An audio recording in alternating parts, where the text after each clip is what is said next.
Welcome to online class 10th। Topic परमेय संख्याओं और उनके दशमलव प्रसारों का पुनर्भ्रमण। जैसे कि हमने पिछले क्लास में परमेय संख्या किसे कहते हैं, उसे हम p/q के फॉर्म में कैसे लिखते हैं और उसका हर q is not equal to 0 के बारे में और उसके जो अन्य गुणधर्म है उन सारी चीज़ों के बारे में हमने जानकारी प्राप्त की थी। आज हम परमेय संख्याओं और उनके दशमलव प्रसारों का पुनर्भ्रमण, अर्थात जब हम परमेय संख्या को हम p/q के फॉर्म में लिखते हैं और लिखने के पश्चात जब उनका दशमलव प्रसार आता है, तो जैसे हम जानते हैं कि परमेय संख्याओं का जो दशमलव प्रसार है वो दो प्रकार से होता है। एक शांत दशमलव प्रसार और दूसरा होता है अशांत आवृत्ति। तो परमेय संख्या के दशमलव प्रसार के दो फॉर्म होते हैं, एक शांत दशमलव प्रसार टर्मिनेटिंग डेसिमल एक्सपेंशन और दूसरा है नॉन टर्मिनेटिंग रिपीटिंग। जैसे 9th में हमने पढ़ा था कि हम किसी परमेय संख्या के दशमलव प्रसार को ज्ञात करने के लिए हम उसके हर से भाग दे के उनका प्रसार निकालते हैं और प्रसार की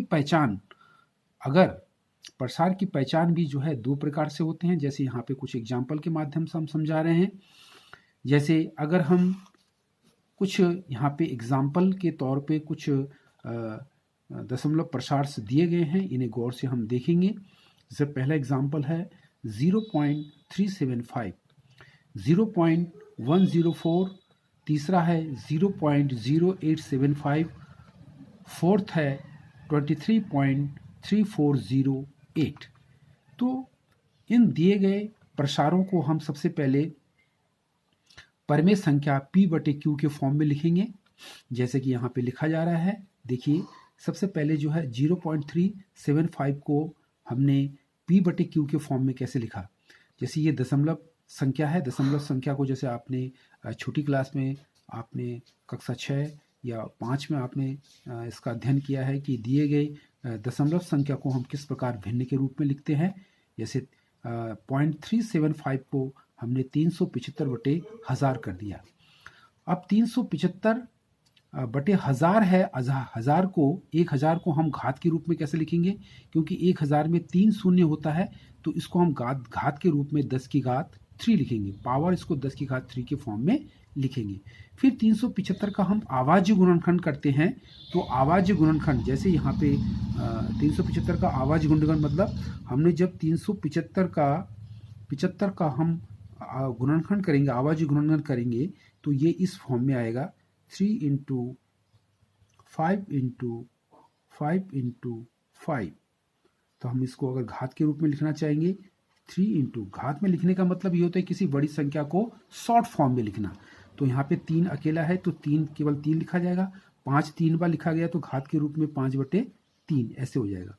अब 375/1000 है, 375/1000 है, 1000 है, तो 1000 को हम घात के रूप में कैसे लिखेंगे, 10⁻³ हो जाएगा, 10⁻³।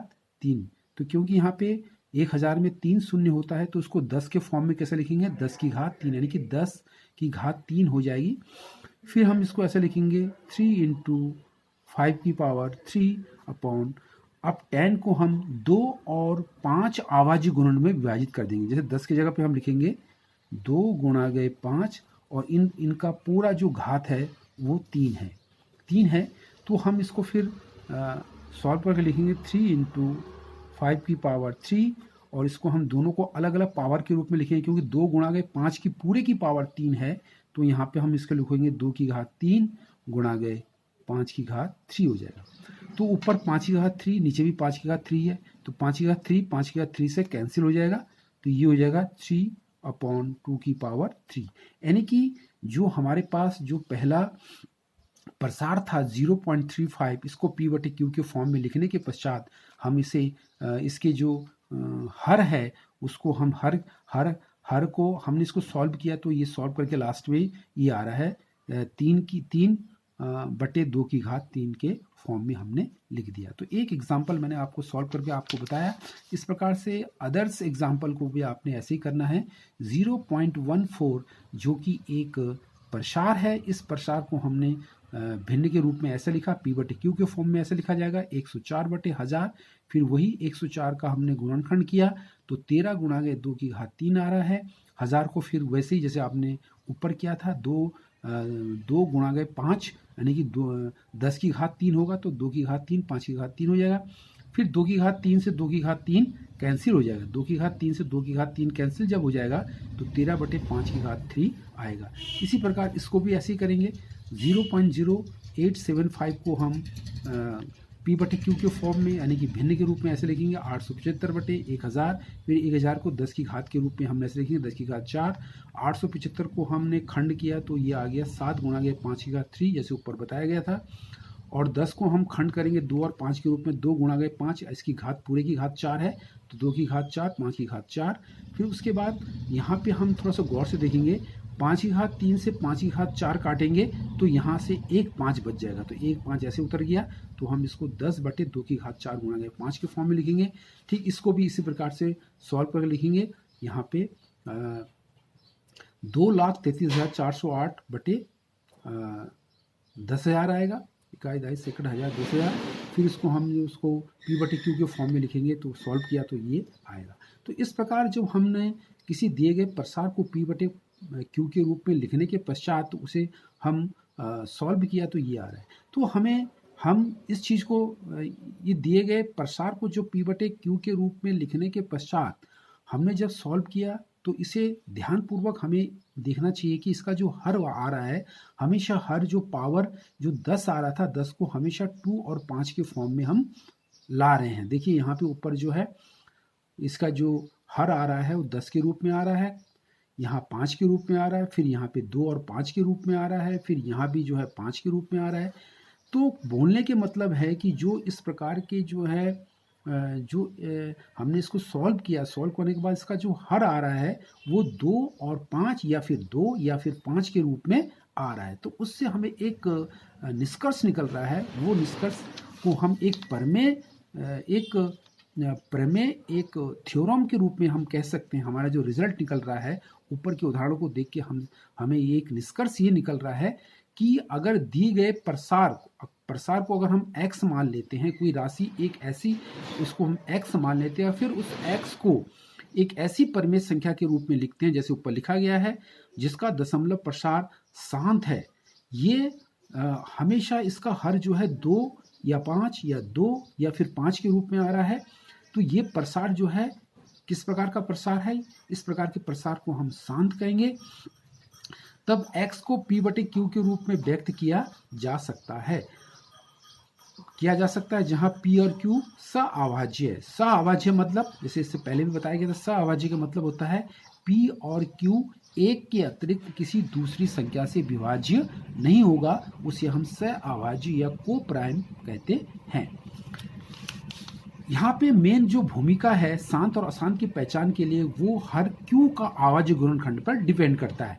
हम हर बार देख रहे हैं कि यहाँ पे Q का जो आवाज्य गुणनखंड है जो ऊपर देखा गया है वो 2 और 5 के रूप में आ रहा है, या फिर 2 की पावर n 5 की पावर m। यहाँ पे n और m क्या है, कोई ऋणोत्तर पूर्णांक है। ऋणांतर पूर्णांक मतलब n जो आ रहा है 2 और 5 जो है उसकी जो पावर आ रहा है, कहीं पे 1 आ रहा है, कहीं पे 2 आ रहा है, कहीं पे 4 आ रहा है, तो ये इसकी n और m जो है 2 और 5 की पावर है, जो कि किस में है, ऋणोत्तर के पूर्णांक के रूप में आ रहा है, ऋणोत्तर पूर्णांक के रूप में आ रहा है। तो इस प्रकार के प्रसार वाले दशमलव प्रसार वाले संख्या जो है सब शांत प्रवृत्ति के होंगे, शांत कहलाएंगे, सब शांत प्रवृत्ति के होंगे। अर्थात इससे निष्कर्ष ये निकल रहा है, अगर हम इन प्रमेय को अगर गौर से पढ़ने के पश्चात हम इसे गौर से देखें कि हमारा जो हर जो आ रहा है, हर वो 2 के फॉर्म में आ रहा है, तो इसलिए ये जो आपका दशमलव प्रसार है जो कि P बटे Q के रूप में लिखा हमने है, ये परिमेय संख्या का क्या कहलाएगा, शांत प्रवृत्ति का कहलाएगा। ये क्या होगा, शांत होगा। क्यों होगा, क्योंकि इसका जो हर है, हर जो हो रहा है 2 की पावर 3 यानी कि 2 की पावर n के रूप में आ रहा है तो इसलिए ये शांत होगा। दूसरे में भी हम देख रहे हैं कि यहाँ पे जो दशमलव प्रसार जो कि उसका p/q के रूप में जो आ रहा है, उसका जो हर हो रहा है वो हर किसके रूप में आ रहा है, 5 की घात के रूप में आ रहा है, 5 के फॉर्म में आ रहा है। तो ये भी क्या हो जाएगा, शांत होगा। शांत, ये भी शांत होगा, शांत होगा। ऊपर वाला भी शांत होगा। उसके बाद तीसरे वाले भी देख रहे हैं कि यहाँ पे जो परमेश दशमलव प्रसार है, परमेश संख्या p/q का जो हर आ रहा है वो 2 और 5 के फॉर्म में आ रहा है, यानी कि 2 की पावर n और 5 की पावर n के रूप में आ रहा है। तो ये भी क्या कहलाएगा, शांत प्रवृत्ति का कहलाएगा। शांत की पहचान हमने सीख लिया है। उसके बाद चौथा नंबर भी है कि जो दशमलव प्रसार है इसको हम p/q के फॉर्म में जब हमने चेंज किया है तो इसका हर ये भी शांत प्रवृत्ति का आ रहा है। तो ये भी क्या हो जाएगा, शांत हो रहा है।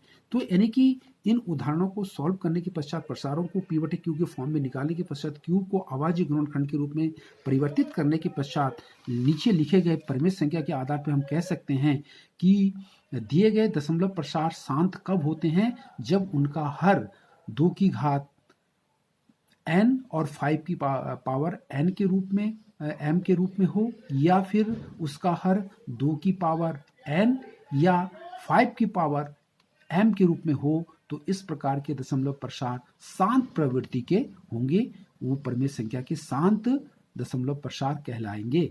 अगर उसका हर 2 की घात n और 5 की घात m के रूप में अगर ना आए, इसके अतिरिक्त कुछ अन्य संख्या में आए, तो वो अशांत प्रवृत्ति का होगा। इसके लिए जैसे हम एक एग्जांपल ले लेते हैं, जैसे था, हमने जैसे मान के चलते हैं, जैसे हम मान के चलते हैं 7/10। अगर हम 7/10 के फॉर्म में हम लेके चलते हैं तो 7/10 जो है इसकी जो है दशमलव प्रसार क्या होगा, तो हम इसको लिख सकते हैं कि 10 को हम तोड़ेंगे 2 की घात 5। तो यहाँ पे 10 2 और 5 के रूप में आ रहा है। तो ये दशमलव प्रसार कैसे कहलाएगा, ये शांत प्रवृत्ति का होगा। ये डिपेंड करता है उसके हर के गुणनखंड पे डिपेंड करता है।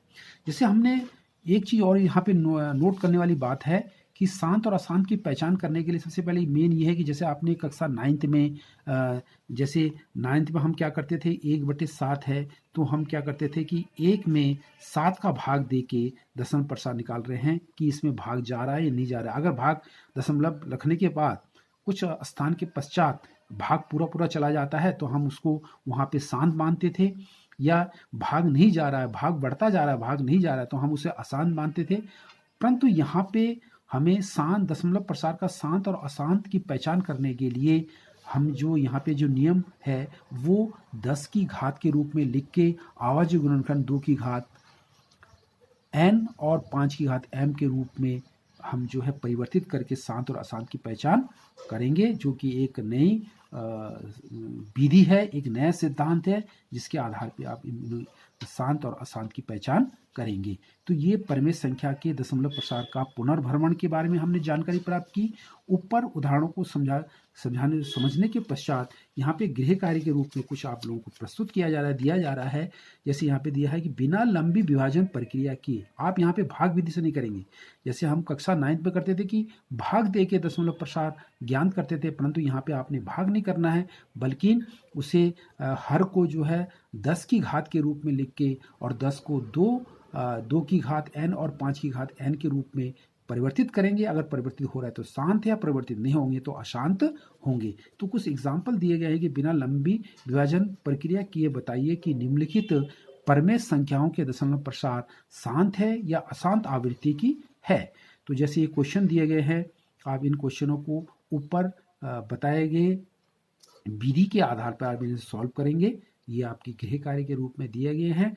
आशा करते हैं कि आप इन गृह कार्यों को सही ढंग से करेंगे। अगर इन प्रश्नों में किसी प्रकार की कोई समस्या आती है तो आप ग्रुप में प्रश्नों को लिखकर अवश्य भेजें।